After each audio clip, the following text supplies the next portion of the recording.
fy arwr i, Nick Davies, dyn ar ein gwylio i wygelio yn bywyd y gwcw bod.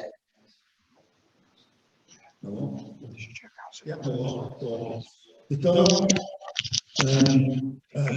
os ydych chi'n rili eisiau ffeir ysbytydd, ar osod mewn un lle, bydd yn groes i ddod yn meddwl hefyd. Chris, are you getting the translation? Da hynny, felly, ond yna beth o da aros i ni hefyd. Y trwy lot dwi wedi gallu treiglo 50 allan o'n 70 o blynyddoedd yn wen fel bentrefnisaeth osod, wrth ydych chi'n gwybod. Gan brofi fy hun newidiadau i fywyd gwyllt Dyffryn Peris. Pan yn blentyn yn y 50au, doeddwn i rioed wedi gweld wiwer lwyd, o wiwer goch, oedd yn gyffredin y coed, oedd yn tyfu a hyd yr afon Gwynfai. Roedd chwerthiniau y gnocell werdd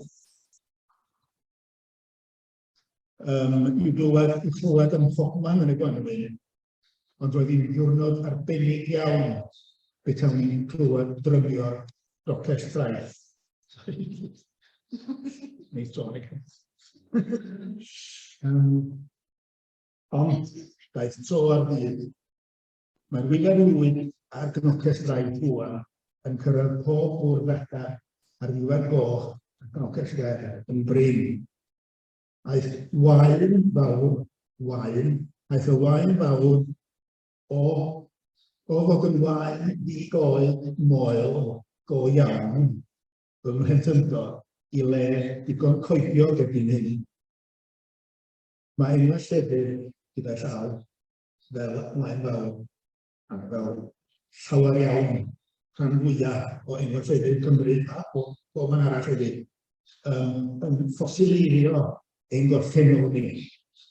Ac tybed faint o ohonoch chi yn trafod yr elfen yna o gefn gwlad yn yr sefydlydd o yma. Stori syfrdanol i roi sy'n feingach na fi bydd deall fy mod i'n cofio'r dyrtyn dorchodd gyntaf i ddigon hen i hynny. Y dyrtyn dorchodd gyntaf i'n cyrraedd i'n chwioregau. Cyn hynny, doedd ddim yn bod, oedd neb wedi clywed amdano fo, oedd yn rhywbeth estron iawn. A does neb hyd ddeiliw yn deall beth oedd y bethwm am ei lwyddiant na gyda'r ffocws yn mawio llawer chwaith. Ond mae o'n dod i ffwrdd ata, mae nhw hefyd yn dod i ffwrdd ata erbyn hyn, ac yn bwyd gyda llaw i'r gwawr glas, sydd hefyd wedi dod yn ôl i'r ardal ar ôl mynd yn brin iawn oherwydd gwynwyn yn y 70au. Felly, dydy pob newid wrth gwrs ddim yn newid drwg. Mae'n bethau da yn ddigwydd wrth gwrs ynde. Yn sicr, diolch i gyfo, byddai chi i'r efo. Ond dwi ddim yn hanesydd, ond dwi yn ceisio bod yn ecolegydd hanesyddol. Dyna beth yw'n gafod fy hun. Mae'r ecolegydd hanesyddol yn ceisio cyrraedd y manna hynny na thyrhyddodd yr un hanesu erioed. The past is another country. They do things differently there with our awdur LP Hartley. Ac i ddeall yn newid ar y lefel yma, yn rhaid mynd i fewn i feddylio ein hanafiaeth. Enghraifft, yn oes hir y ceffyl ar dro, beth oedd yn digwydd i'r tail, neu fal ceffyl fe gwneud y ffordd ar hynny yn ei gynnellu. Mae rhaid i fod o'n mynd i rwla, ond i ble gorfod i roed ar dathus a rhywbeth, a beth oedd ei effaith ecolegol adag hynny. Da ni'n feddwl anghofio am yw manylion fel allan. Faint ohono'n rwan yn yr ystafell hon, dwi'n cofio het 1963. Mae heft yn air deall, ond mae'n air da iawn. Heft ydi gaeaf cala, hir. Gaeaf, mae'r rhan fwyaf ohonoch chi, o'r sain a 20 oed, ddim yn gyfarwydd o gwbl felly. Ond oedd 1963 pan o'n i'n 15 oed yn hef dyn iawn. Oedd 1947, neb yn cofio hwnna. O'n i ddim gwaith o'n i'n blwyddyn cyn i ddau ni. Ac 1929 ac 1895, i ni oedd y gyffiad mawr.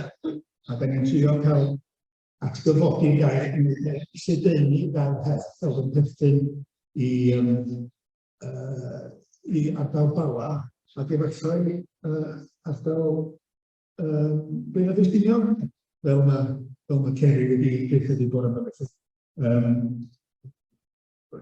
Wedyn mae hwnna yn fesur o wneud anghofiedig yn o ffordd. Fi'n gofyn sy'n gwestiwn yn fel i gyd. Yr un blwyddyn allan Padar, fan'na pobl yn beicio ar y rhew yn Syn Padar ynde. Yn cofio sy'n gwestiwn, a mae sy'n gwestiwn yn lyndydd mewn, ond anaml iawn mae sy'n gwestiwn yn newid. Ond dwi'n cofio sy'n gwestiwn yn rhewi ar Elydd y Gogledd yma, Hwb y Swans, yn eista ar ryw fore hyfryd yn mis Ionawr yn ffurfofen yn las i gyd felly, a bob man yn wyn felly, a dyna lle oedd am y tro cyntaf erioed i ni a dyna Elydd y Gogledd ar y rhew, a'r rhew yn ryddfa fan i pwysa nhw felly. Anhygoel ac yn cofio fo mor fyw ac erioed. Felly mae gaeaf calad yn golygu rhywbeth gwahanol iawn i berson 20 oed heddiw. Ac mae hyn yn esbonio efallai pan nad ydy genhedlaeth y mileniwm ddim clochda'r fwy am newid hinsawdd gan mae nhw sy'n wynebu'r effeithiau gweitha. Mae'n anodd iddyn nhw, mewn gair, mae'n anodd iddyn nhw weld beth sy'n digwydd, a mae'n fyny i ni wneud yn siŵr bod nhw'n cymryd yr elfen amser yma i fewn i ddeall newidiadau sy'n digwydd a nabod y newidiadau oherwydd hinsawdd ar y golygwy ysgwyd. Effeithiau digon niwtral yw amdanosiad a chynnydd y dyrtyr dorfol. Negyddol, bethau yn gwladu yw'r hanes fel arfer. Ac ond yn anoddach i bobl gwerthfawrogi, os da chi ddim yn nodi rhywbeth sydd ddim yn haws nodi, bethau sydd yn cynyddu. Felly, da ni'n gweld pethau positif yn well na pethau negyddol yn beth, hef y cof hir yma. Pwy sy'n gwybod enghraifft, beth yw'r rygarydd? Rygarydd, dylai fyny pobl sy'n gwybod beth yw'r rygarydd. Os da chi ddim yn fan gwyni, rhowch chi'n row. Na, neb yn gwybod beth yw'r rygarydd. O ie, hefyd, mae'n siŵr. Ie. Rwy'n ta, rhegen y myd, concrete ni. Rwy'n ta,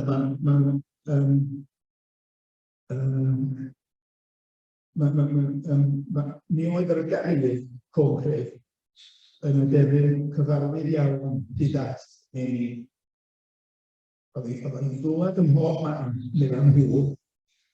A dyma ysgrifennodd y parchedig Harry Williams, gweinidog Methodist Gwaun Fawr, yn 50au y ganrif dwytha.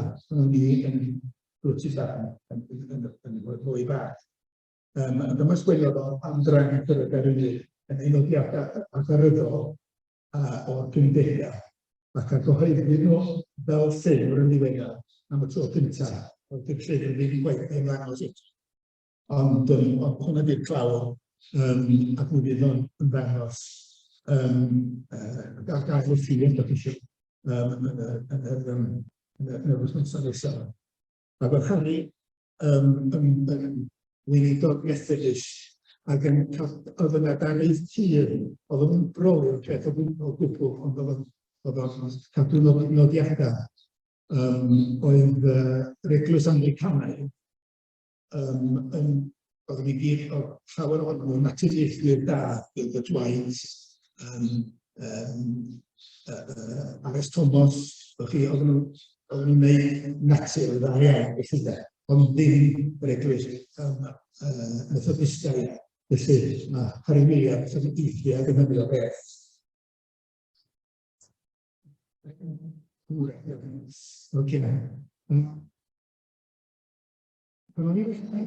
Dyma beth edodd Harry. Ond o'n i'n gynnes i'r bod, clywed yn barhau sy'n llais tras berwyr ac un dodol a ddeg y cynnau a gwaith. Ond erbyn heddiw o'r 50au, a mae'n ddigwyddiad o bwys tan flwyddyn yn weiddi. Tua 10 mlynedd yn ôl, a miniau mewn cynhecrwn, yn weithio'r y mynwyn Llanbedri Cynarfon, clywais sy'n ddiwetha, yn gweiddi'n gras ar peth o'r llai. Y peiriannau diweddar a cynaeafu cynharach sydd yn ddim yn wedi gloniad i'r wlad neu Harry. Reit, ydyn, dwi'n mynd siarad llawer y mwy yn iawn felly, ond felly dyma beth ofnadwy o gyfarwydd i bobl hyd at y 50au, y sŵn o'r Creu Gwair.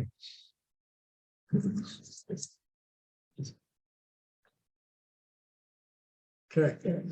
Rygaru, sŵn y rygaru.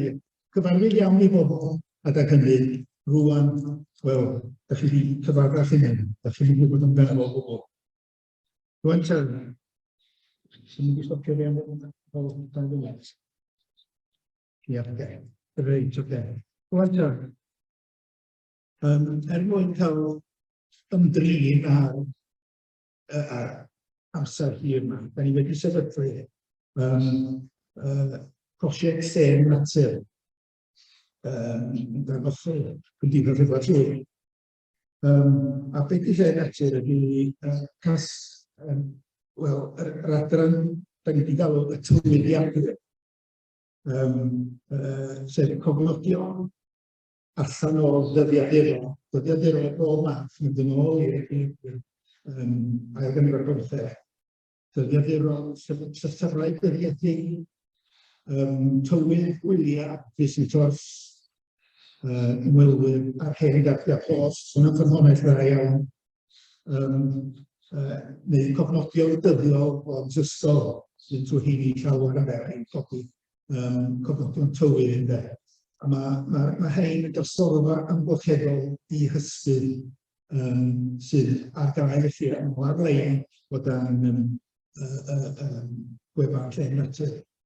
Mae'n rhoi blas bywyd pob dydd ar y newidiadau gyda ni olwen yn ôl i ffactorau yn ymwneud â tywyd ac yn gyndraw ar y Hinsawdd. Un enghraifft ac yn methudiad. Estyniad bwysig i wefan Llên Natur yw'r grŵp Facebook Cymuned Llên Natur. Mae'n gylch o 4,900 aelodau yn cyfrannu cofnodion o'r pethau maen nhw'n ei gweld pob dydd yn aml trwy lens y camera, ond fel cofnodion hefyd. Mae cymuned yn trafod yr hen gofnodion hefyd i amlygu newidiadau cudd a welwyd dros gyfnod 2 ganrif a mwy. A da ni'n trafod y newidiadau sydd wedi bod a rhannu cardiau post ac yn y blaen dros y ganrif dwytha. Mae croeso i bob un ohonoch chi roedd ymuno a chyfrannu mewn unrhyw iaith, ond ateb Cymraeg yw'r chi pob tro gan y golygyddion. Ond mae'n ffasiwn beth Google Translate ynde. Sydd yn well na fel pobl yn dweud, os da chi'n rhoi chwarae teg iddo fo, mewn bynnu Saesneg da, y dall Saesneg da, sy'n drwy'n Gymraeg.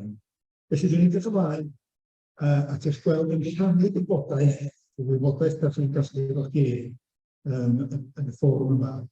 A mi fydd eich ymlaen at rannu gwybodaeth am eich prosiectau efo cymuned lle natur Facebook ydi o felly gobeithio newch chi eisiau fod ar adnodd estyniad o beth sy'n ei gael. Mae gynna i hefyd jyst yn sydyn cylchgrawn i'r glas ydi yn ymwneud. Mae glas yn dealltwrain o ystydron hyfryd yn yr iaith Gymraeg. Ac wedyn gewch chi helpu na i hynna gyda'r llawn prif gyfrwng glas ydy ar-lein felly, ond mi ydyn ni'n argraffu rhywfaint o piau o mis. Ac hefyd, mae gennych chi lyfrau o enwau Cymraeg. Yn y byw iachfyr, sef adran arall o wefan lle natur, mae gennym ni rhestr o enwau, 17,000 o enwau rhywogaethau o rhywogaethau Prydain a fwyaf hefyd ar y byd hefyd yn des. Dyna bob un rhywogaeth ar y byd aderyn yn y byd. Ac mae llawn hwn o'n mynd i ar gael yn y llyfr yma sydd ar y bwrdd yma hyn.